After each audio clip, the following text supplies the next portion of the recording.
इतिहास के पृष्ठों में गुप्त काल सर्वांगीण विकास के लिए गौरवान्वित स्थान रखता है।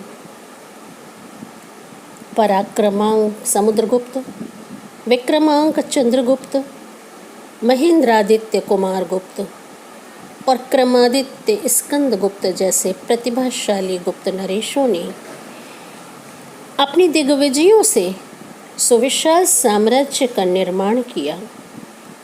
राष्ट्र को विदेशी शिकंजों से उन्मुक्त करने के लिए कुषाणों, शकों, हूणों का संहार किया।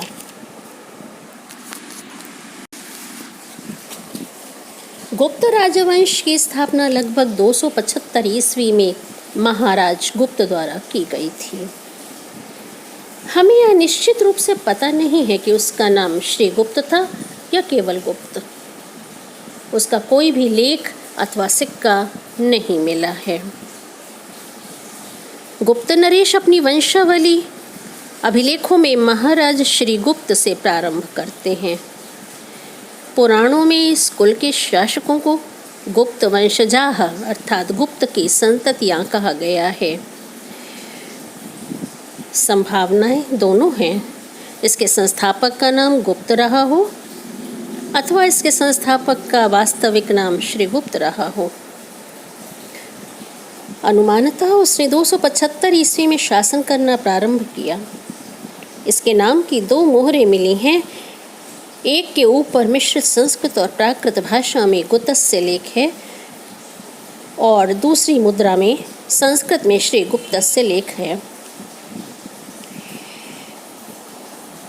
ये दोनों मुद्राएं इसी नरेश की रही हों, परंतु इस निष्कर्ष से भी सहमत होना कठिन है।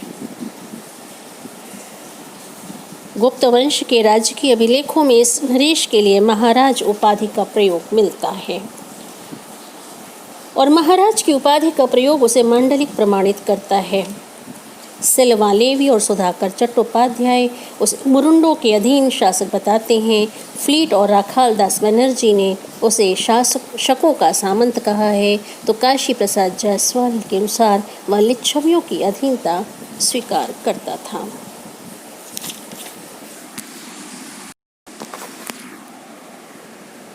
गुप्त वंश का दूसरा शासक महाराज घटोत्कच हुआ, जो श्री गुप्त का पुत्र था।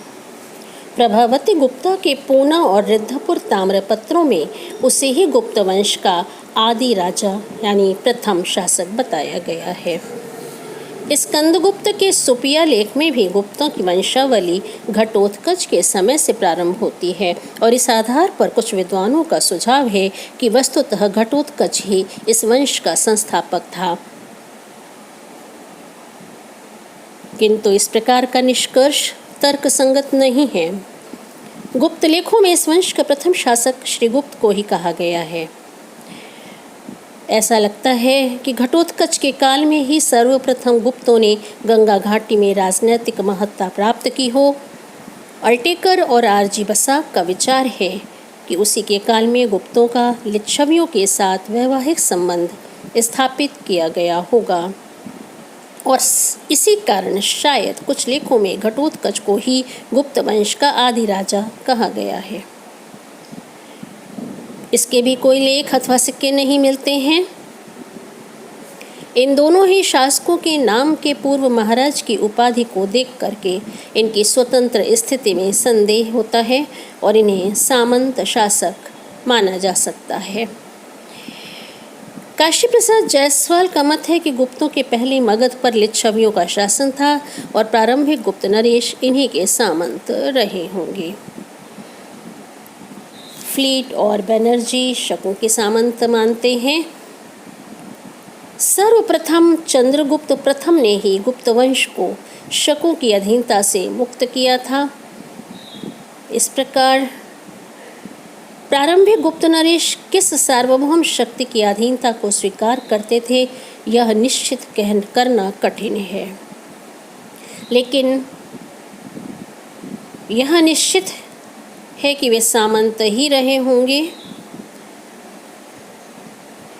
महाराज गुप्त और घटोत्कच अत्यंत साधारण शासक थे। जिनका राज्य संभवतः मगध के आसपास ही सीमित था। इन दोनों राजाओं ने 319 ईस्वी के लगभग तक राज्य किया था। इसके बाद महाराज घटोत्कच का पुत्र और उत्तराधिकारी चंद्रगुप्त प्रथम प्रारंभिक गुप्त शासकों में सर्वाधिक शक्तिशाली राजा हुआ। उसने महाराजाधिराज की उपाधि ग्रहण की थी।